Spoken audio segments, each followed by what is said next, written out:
Hey everybody, it's Bradley and Chris back for more beer. It's great to see you. Today I brought a beer for Chris. This is one that I brewed up and I want him to try it and to kind of guess how I brewed it and techniques I used and just tell me what he thinks about it. This is the first time he's had it. He's jonesing for it. I'm already drinking mine, but. All right, so the last time you brought me a beer, it was a cream ale. So I'm a little bit hesitant to just jump right in there and have this beer because that cream ale actually turned out to be pretty good. Mm-hmm. But cream ales are not the beer I'm gonna go crave. It actually just got hot here in California. Mm-hmm. You know what, we're in August and it finally got hot.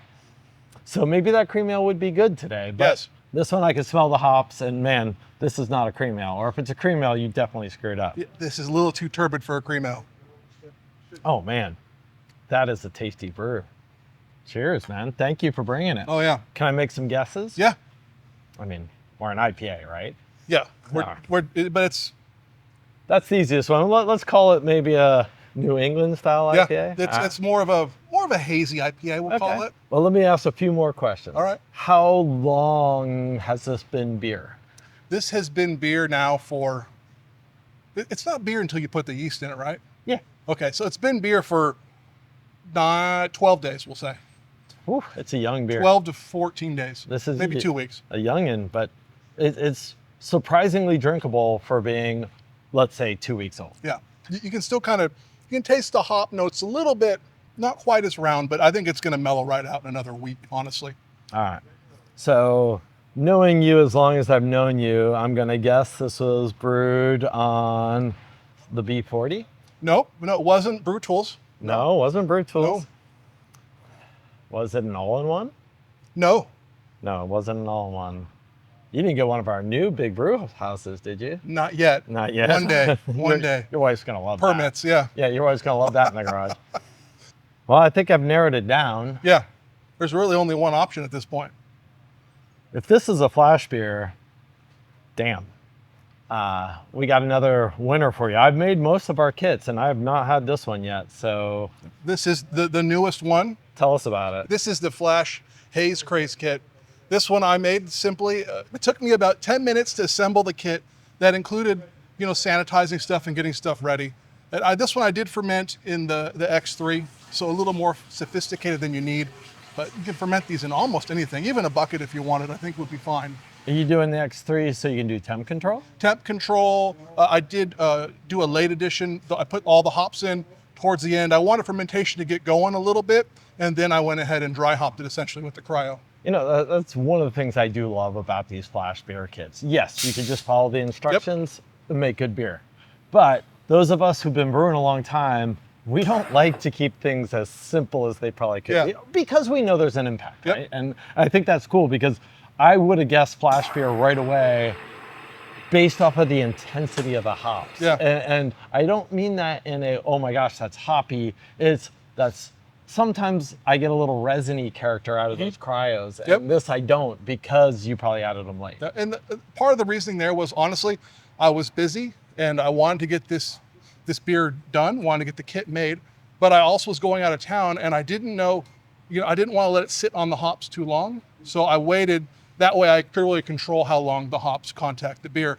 Doesn't make a huge difference in some of our testing we've done, but it does help to mitigate it. If you brew one, you should probably get it off the hops in a timely manner and get it transferred into packaging. Well, I usually tell people to get it off in 2 weeks, and that would have been longer than this beer's even been in existence. So we got ourselves a winner right there. Definitely. And one of the key things to remember is, it took me with getting the kit assembled and closing up the fermenter, probably 10 minutes, honestly. And I wasn't in a hurry. I had a camera out. So I was busy doing other stuff as well, filming the process, as you'll see from some of the crispy B-roll. Well, let's talk about that. When you brew on your B40, what is your average brew day? 4.5 or 5 hours. How much of that you set up the night before? Not a lot. Not a lot. Mine, okay. I'll collect water the night before, RO water, and maybe adjust the water the night before. But otherwise, I'm pretty set up to where I can. You could just go. You're not putting it in place. No, you don't have kids. Nope, no children. It's all. Yeah. I forget. People live other lives. I get this. I have to go find equipment, bring it in. My shortest brew days are usually 6 hours. That's why I was asking. I was trying to do this whole thing of getting under 3. Yeah. But you're cutting a lot of corners that way. Yeah, 100%. So brew day, 10 to 15 minutes you're estimating? Yeah. Okay, and I think this is a thing we never talk about with Flash. How long did it take you to put it in the keg? So packaging, if you talk about cleaning the line, my transfer line, hooking up the CO2, not counting, cleaning the keg, obviously took a few minutes. A lot of that was hands off, but total time transfer to putting the keg in the keezer to let it chill down, like 10 or 15 minutes as well. Okay, so you got let's just say a 15-minute brew day, a 15-minute packaging day, which that even seems fast, but you did this at what size batch? 5 gallons. Oh, you did 5 gallons, perfect. Yep. So 15 minutes, and then you probably had some other time tending it, maybe taking a sample, whatever. Yep. Let's say another 15 minutes. Yeah, well, actually, I did control fermentation with the Brew Tools FCS, the fluid controlled system, which is way overkill for a flash kit, but I'm Bradley.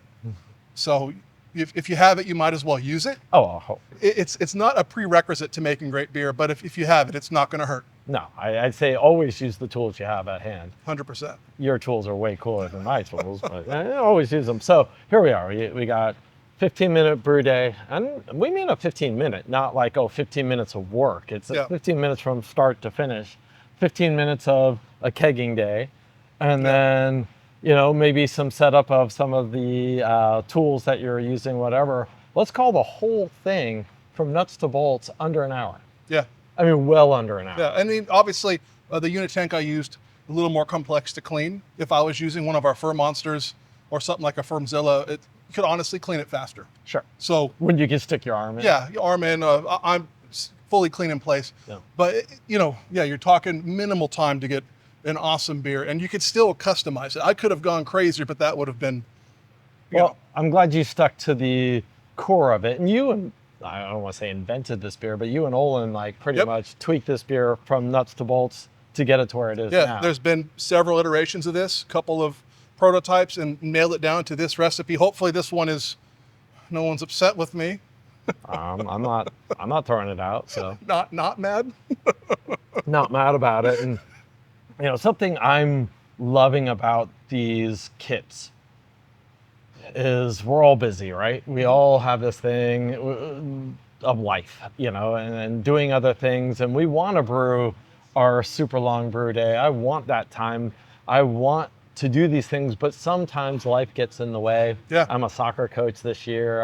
It's just like, there goes the weekends. And so it's one of those things where I'm loving it because it's like, we're going to do this event in like 2 to 3 weeks.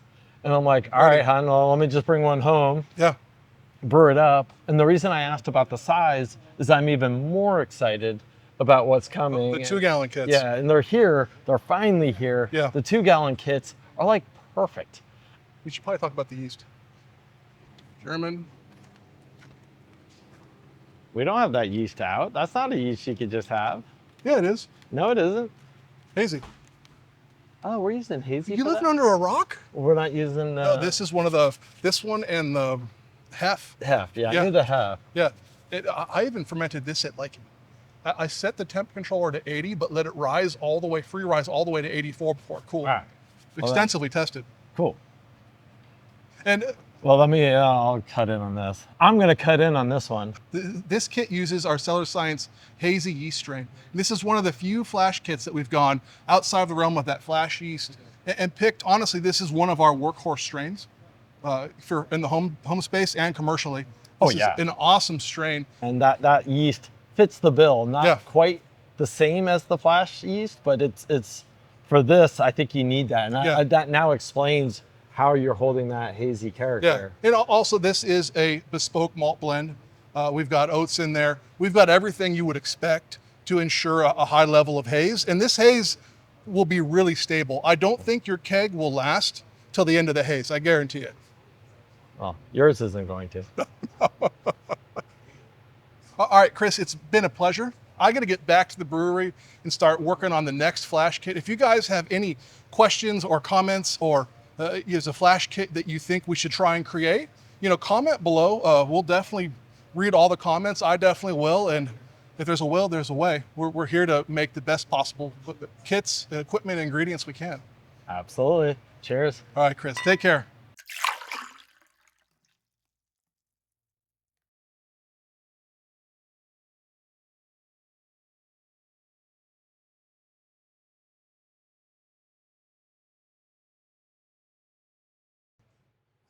And we're out. Wrap it up. Oh, we did good.